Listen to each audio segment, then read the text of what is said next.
Sir మీరు cinema ఇండస్ట్రీకి సంబంధించిన వ్యక్తిగా ఒక ప్రొడ్యూసర్గా అంటే తెలుగు సినిమా ఇండస్ట్రీలో ఎప్పుడూ లేని విధంగా సీఎం గేట్ ముందు నిలబడాల్సి వచ్చింది. హీరోలు కావచ్చు, డైరెక్టర్లు కావచ్చు, అందరూ చాలా అవమానంగా కూడా అది అప్పుడు చాలామంది భావించడం కూడా జరిగింది. అంటే ఎఫ్డీసీ చైర్మన్గా కేవలం ఒక పదవి అనేది మాత్రమే ఉంది, కానీ అక్కడ కానీ ఎటువంటి చర్యలు తీసుకోలేదు, ఒక ఆటబొమ్మలాగా ఆడిచ్చారని చెప్పి కూడా వినిపించిన మాట. ఎఫ్డీసీ చైర్మన్ని ఒక నాటక ఉత్సవాలకు, ఒక తిట్ల ఉత్సవాల చైర్మన్గా పోసాని కృష్ణమూర్తిని పెట్టారు. పోసాని కృష్ణమూర్తి ఇద్దరు గన్మ్యాన్లు ఇచ్చి మమ్మల్ని తిట్టించారు, మమ్మల్ని అవమానించారు. మా సినీ ఇండస్ట్రీని, మా సినీ కులాన్ని తిట్టించారు. చిరంజీవి గారిని అవమానించారు, పవన్ కళ్యాణ్ గారిని అవమానించారు. ఇలాంటి వ్యక్తి ఆ సినిమా ఇండస్ట్రీలో ఉన్నాడు ఈ పోసాని కృష్ణమూర్తి.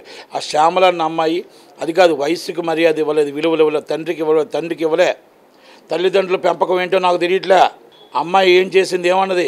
75 సంవత్సరాల వయసున్న ఒక చంద్రబాబు నాయుడు గారిని, ఒక విజన్ ఉన్న నాయకుడిని, ఆయన ఏమన్నది? ఏదో ఆమె ముసలి నక్క ఏదో చెప్పింది. అంటే వాళ్ళ తల్లిని అదే మాట అంటావా? తల్లి మీ నాన్న కూడా ఇదే మాట అంటావా? ఈ మాట అంటే నువ్వు ఆయన మాట అన్నట్టే. నువ్వు ఇంకోటి, మీ అమ్మ నాన్న నేర్పించిన నీకు అదేనా? పెద్దలు ఇదే మర్యాద నేర్పించారా? ఇలాంటి వాళ్ళ మన సినిమా ఫీల్డ్కి మనం తీసుకొస్తున్నాం. నిర్మాతలు ఆలోచించుకోవాలి.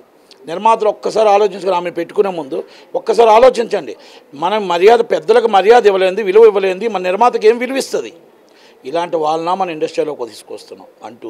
రెండోది, ఒకటి సినీ ఇండస్ట్రీలో మమ్మల్ని 1/2 కిలోమీటర్ నడిపించుకొని చిరంజీవి గారిని దండం పెడుతూ ఉంటే ఒక 6 అడుగులు కిందకి వెనక్కి వెళ్ళి, సార్ మా ఇండస్ట్రీ కోసం కాపాడుకోవడం కోసం మేము 6 అడుగులు కిందకైనా దిగుతాం, మేము మీకు నమస్కరిస్తున్నాం, మాకు చెయ్యండి అని అడిగితే, పెద్ద హీరోలకి ఎవరెవరో లైన్లు కడితే ఇంటర్వ్యూ ఇవ్వలేని అందరు హీరోలు మీ దగ్గరకు 1/2 కిలోమీటర్ నడిపించారు. నవ్వుతూ సరదాగా వాళ్ళు నడుస్తూ ఉంటే ఆనందం పొందారు.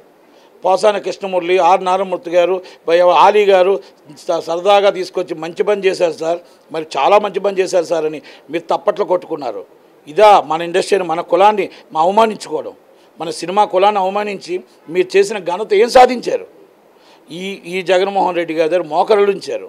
ఇప్పటికీ చెప్తున్నా, సినీ ఇండస్ట్రీ ఇప్పటికైనా తెరవండి, కళ్ళు తెరవండి, లెగవండి.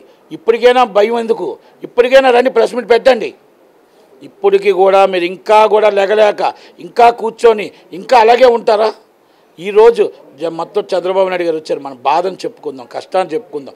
ఆంధ్రప్రదేశ్ సినీ హబ్గా తయారు చేసుకుందాం, తెలంగాణ సినీ హబ్గా తయారు చేసుకుందాం. ఇద్దరు చీఫ్ మినిస్టర్లకి మన సినీ ఇండస్ట్రీని కాపాడుకుందాం, సినీ ఇండస్ట్రీ నిలబెట్టుకుందాం. మన మీద మన గవర్నమెంట్కి ఇన్కమ్ ఇద్దాం, ఇన్ఫ్రాస్ట్రక్చర్ ఇద్దాం, ఎంప్లాయ్మెంట్ ఇద్దాం. దయచేసి ప్రతి ఒక్కరు, మాది సినిమా కులం, మాకు రాజకీయంతో సంబంధం ఉండదు. మా సినిమా కులంలో మా సినీ ఇండస్ట్రీని మనం డెవలప్ చేసుకోవడం కావాలి. మా సినిమా వాళ్ళకి మాత్రమే ఎఫ్డీసీ చైర్మన్ ఇమ్మంటున్నాం. మా సినిమా వాళ్ళకే మొత్తం టోటల్గా ఏదైతే సాంస్కృతిక కార్యక్రమాలు, టూరిజం ఏమున్నాయో మా సినిమా సంబంధించి మా ఇండస్ట్రీ ఉన్న వాళ్ళకి మాత్రం ఇమ్మని అడుగుతున్నాం. అది ఎవరికి ఇచ్చినా నా హక్కు.